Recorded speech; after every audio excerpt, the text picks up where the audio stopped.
Hello বন্ধুরা, good morning. সবাই কেমন আছো? আশা করি সবাই ভালো আছো। এখন বাজে প্রায় 10টা। আজকে বৃহস্পতিবার। তো আজকে তোমাদের সঙ্গে শেয়ার করব আজকে রান্নাবান্না। আজকে নিরামিষ।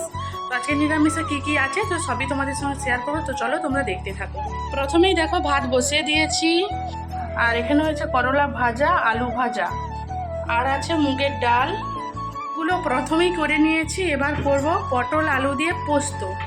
তো চলো তোমরা দেখতে থাকো কিভাবে বানাই। তার জন্য প্রথমে এইভাবে পটলগুলো কেটে নিয়েছি, আর কেটেছি আলু। প্রথমে পটলটা আর আলুটা ভেজে নেব ভালো করে। তো কড়াই তেল দিয়ে দিয়েছি। এবার দিয়ে দেব পটল। এবার দিয়ে দেব পটলগুলো, দিয়ে দিলাম হালকা হলুদ, আর দিয়ে দেবো লবণ, দিয়ে দেবো হালকা লবণ। তো পটল ভাজতে দিয়ে দিয়েছি। এদিকে আদাটা বেটে নেব। আদাটা বাটা হয়ে গেছে। এবারে বেটে নেব চার মগজ আর পোস্ত। এটাকে ভালো করে বেটে নেব। এবার ভাজা হয়ে গেছে। এবারে নামিয়ে আলুটা এভাবে ভেজে নেব। তো দেখো আলুটা ভাজা হয়ে গেছে। এবার আলুটা নামিয়ে নেব। সব ভাজা কমপ্লিট হয়ে গেছে। এবার ওই তেলে দিয়ে দেব টমেটো, তারপরে দিয়ে দেব লবণ।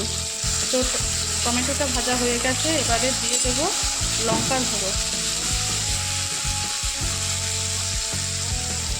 এবার দেবো হলুদ। এর উপরে দিয়ে দিলাম আদা বাটা। তো এবার দিয়ে দিলাম জিরে বাটা, দিয়ে ভালো করে কষিয়ে এবার একটু জল দিয়ে দেবো। তো দেখো মশলা থেকে তেল ছেড়ে দিয়েছে। এবার পটল আর আলুটা দিয়ে দেবো, দিয়ে 5 মিনিট কষিয়ে নেব। তো দেখো কষানো হয়ে গেছে। এবার দিয়ে দেবো পরিমাণ মতো জল।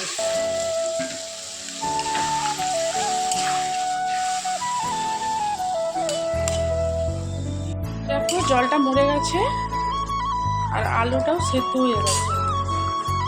এবারে চার মগজ আর পোস্তটা দিয়ে দিলাম,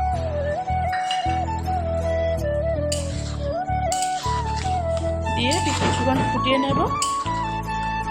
তো ফুটিয়ে নিলেই রেডি হয়ে যাবে। তো পটল পোস্তটা রেডি হয়ে গেছে। এবার নামিয়ে নেব। তো দেখো জামে করে নামিয়ে নিয়েছি। তো দেখো আজকে দুপুরে মেনু ভাত, আলু ভাজা, করলা ভাজা, ডাল আর পটল আলুর পোস্ত। তো আজকে দুপুরে মেনু এটাই, আর কিছু রান্নাবান্না হয়নি। তো চলো সবাই ভালো থেকো, সুস্থ থেকো। দেখা হচ্ছে পরের একটি ভিডিওতে। Tata, bye bye.